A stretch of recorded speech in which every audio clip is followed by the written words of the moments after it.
Sur les opérations démarrées à 7 heures, c'est-à-dire que le démarrage, l'ouverture du scrutin.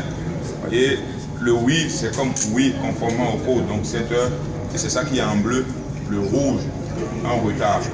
En retard. Pour nous, même si c'est 2 minutes, c'est un retard, et on relativise pour dire ça évolue 1 heure, 30 minutes, 25 minutes. Donc en regardant, on s'est rendu compte que plus de 66% des postes ont ouvert vraiment à 7 heures. Le reste, c'est des retards légers, 1 heure maximum que nous avons vu. On s'est dit, mais qu'est-ce qui occasionne ce retard? Et on questionne aussi la base. Les 5 membres des postes de vote. Vous voyez, le bleu commence par se rétrécir par rapport au rouge. Donc, ils n'étaient pas tous présents à 7 heures pour démarrer. Mais les 2 représentants de la majorité de la minorité parlementaire, ce sont les plus absents dans les postes. C'est ça, les plus absents. On s'est questionné sur le matériel. Voyez, en cliquant le matériel, voyez, le matériel était pourtant sur le terrain à temps. Il y a eu quelques retards de mise à disposition de matériel ou de certains éléments conçus du matériel. Et on s'est aussi posé la question sur l'urne. Est-ce que l'urne transparence a été montrée vide au début, scellée correctement au vu au su des électeurs? Nos observateurs ont répondu à cette question par oui, conformément au code ou non. Et on se rend compte que la situation est là, mais il y a quelques endroits où on n'a pas pu faire cette procédure-là. C'est ça aussi qui, quand des rumeurs de fraude ou de bourrage ont commencé par circuler, en regardant ça, on essaye d'aller voir est-ce que ce n'est pas à ce niveau-là, ou c'est peut-être par omission qu'ils ont évité ou n'ont pas pu faire la présentation de l'une vide avant de commencer. Peut-être tout ça qui peut aussi faire l'objet d'analyse. On a aussi regardé si tous les candidats étaient présents dans les postes de vote. Et il y a des endroits où on a les 2, mais il y a des endroits où il était un ou totalement absent. Donc ils n'ont pas pu couvrir, les 2 n'ont pas pu couvrir tous les postes de vote. Le système nous permet aussi d'aller vers des incidents spécifiques. Est-ce qu'il y a des cas de campagne que nos observateurs ont signalés sur le terrain? Quand on questionne la base, elle s'actualise et elle montre par exemple que dans les collines, il y a 25 signalements qui sont des incidents signalés sur cette matière-là. Et on s'est demandé aussi, est-ce qu'il y a des actes de violence mineures? Mais il y a des rapports dans notre base de données qui témoignent de ce qu'il y a eu des accrochages sur lesquels les membres de la Chambre de réponse ont travaillé. Et puis, globalement, cette courbe nous montre comment ont évolué durant toute l'année les alertes que nous avons reçues. Au début, on a eu un pic ici, compte tenu des retards, parce que les retards, on les a considérés comme, quand vous constatez que ça ne s'ouvre pas à 7 heures, il faut informer sur l'heure d'ouverture. Donc, c'est une alerte pour dire que finalement, ça s'est ouvert, pour nous permettre de relativiser les retards.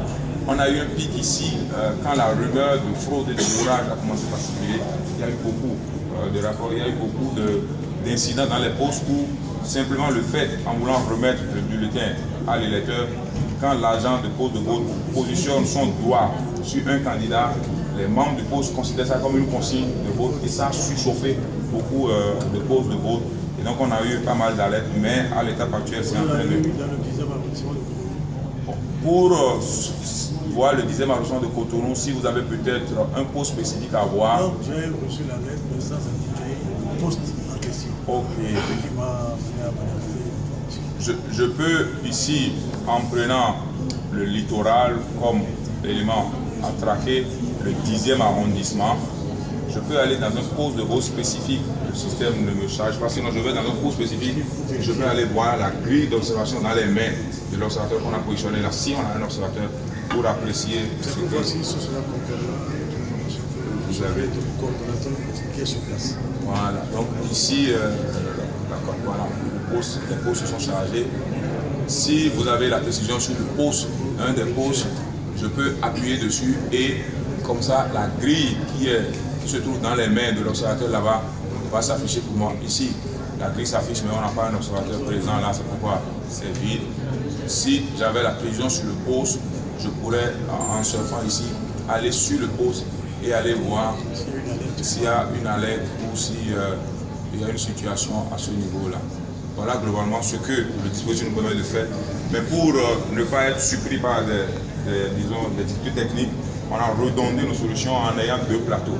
Ce plateau reçoit tout ce que vous voyez là Et il y a une partie de nos observateurs qui sont aussi arrivés à un second plateau pour éviter qu'une question technique nous emmène à, disons, ne pas rentabiliser tout cet investissement humain, financier. Et donc, il y a un second plateau que peut-être je vais vous inviter à voir rapidement.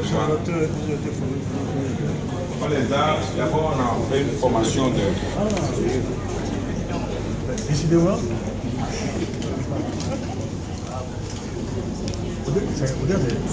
Odile.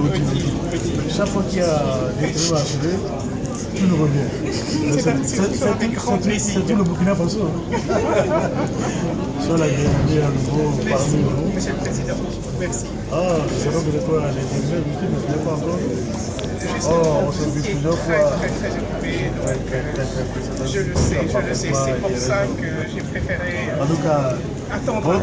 bon séjour au Bénin. Merci. Tu es bien chez toi. Merci bien.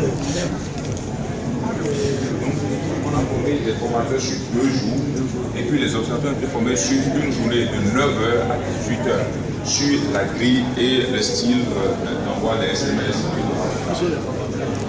Pardon? Des Béninois. Nous avons eu le concours, oui, des Béninois. Même les dispositifs ont été conçus par des Béninois.